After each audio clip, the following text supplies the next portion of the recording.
Sebanyak 45 anak dari Sekolah Disabilitas Bunda atau SDB Bandar Lampung mengunjungi Polresta Bandar Lampung pada hari ini, Kamis 23 Januari 2025. Kepala Disdik Pemkot Bandar Lampung, Eka Afriana mengatakan, kunjungan tersebut merupakan program belajar dari anak SDB Bandar Lampung.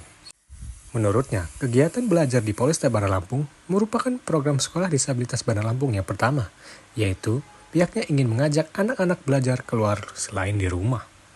Eka mengaku, saat ini SDB Bandar Lampung belum ada kurikulum, tapi pihaknya terus memberikan motivasi supaya anak-anak bisa keluar dari lingkungan rumah. Sebagai informasi, kunjungan ke Polresta Bandar Lampung ini merupakan kunjungan yang pertama bagi SDB Bandar Lampung. Nampak anak-anak SDB sangat bahagia dan semeringah ketika belajar bersama dan mengenal ilmu-ilmu kepolisian. Ia menjelaskan, selama ini anak-anak tidak tahu dengan pekerjaan polisi dan apa yang dilakukan oleh polisi. Setelah melakukan kunjungan ke Polresta Bandar Lampung dan belajar bersama pihak kepolisian, saat ini anak-anak sudah mengetahui soal pekerjaan dan kewajiban kepolisian. Dalam hal ini, Eka berharap agar nantinya para anak-anak disabilitas di Bandar Lampung dapat masuk ke sekolah SDB.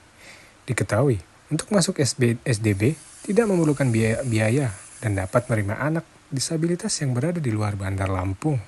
Sementara itu, Kapolresta Bandar Lampung, Kombes Pol Alfred Jacob Tilukai menyambut baik kunjungan yang dilakukan SDB Bandar Lampung. Pihaknya juga mengapresiasi karena pemerintah bisa memperhatikan warganya dengan sekolah disabilitas gratis tersebut. Dan kami memang di sekolah disabilitas ini belum ada kurikulum, tapi anak-anak itu kami berikan motivasi supaya mereka bisa keluar dari lingkungan rumah saja. Nah, alhamdulillah dengan adanya kita berkunjung ke Polresta, mereka sangat bahagia gitu.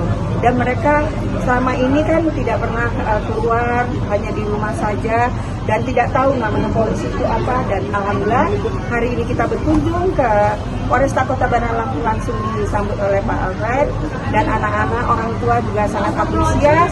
Dan ini merupakan kunjungan pertama yang dilakukan sekolah disabilitas ke luar sekolah. SMA Negeri 9 Bandar Lampung atau Semanlan melakukan pembatasan siswanya menggunakan gadget saat proses kegiatan belajar mengajar atau KBM berlangsung.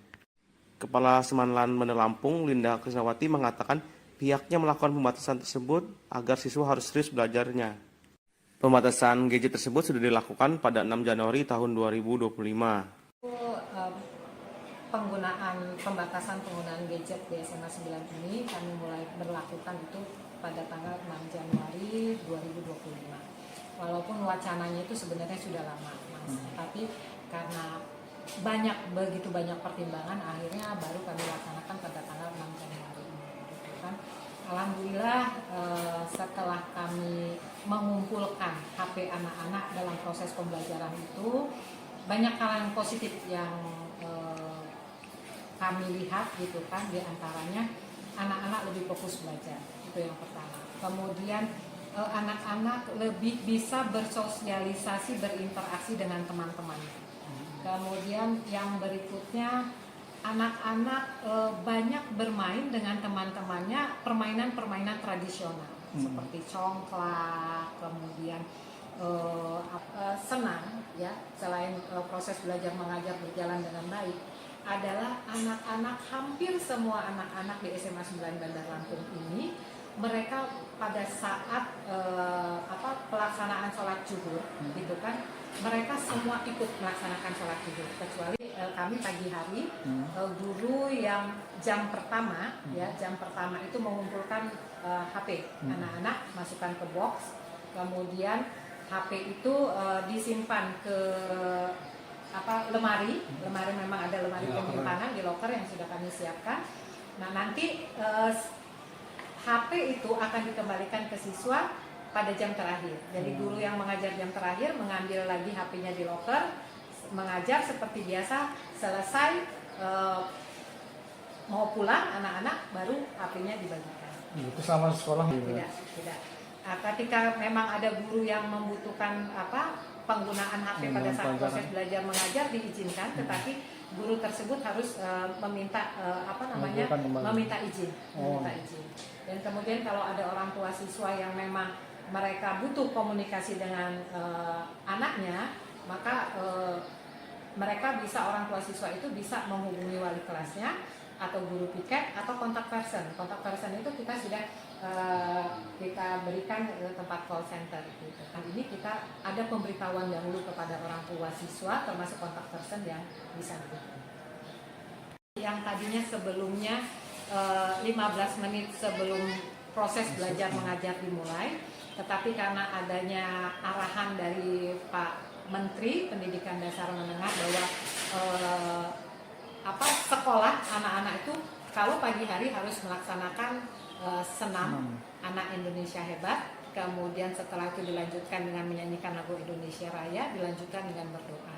Sehingga kalau Lampung Mengaji kami tetap posisinya di pagi hari, jam pelajaran anak-anak mungkin akan berkurang, sehingga kami pindah ke 15 menit sebelum sholat zuhur. Semua Lampung Mengaji itu kami arahkan semua anak-anak pada saat 15 menit sebelum sholat zuhur di masjid dengan baik. Itu setiap hari itu anak-anak yang sholat itu banyak di masjid dan bahkan sampai luar-luar dari masjid. Membawa dampak positifnya ya, karena HP itu bisa dibilang banyak membawa dampak negatifnya. Contohnya kayak banyak yang kita tidak tahu tentang mengenai yang hal-hal yang aneh gitu. Jadi karena adanya gadget atau kebanyakan main HP itu jadi bisa mengenal itu. Terus belajarnya juga jadi yang kayak yang biasa anak yang berfokus pada internet gitu, jadi kayak lebih ngerti, lebih memahami.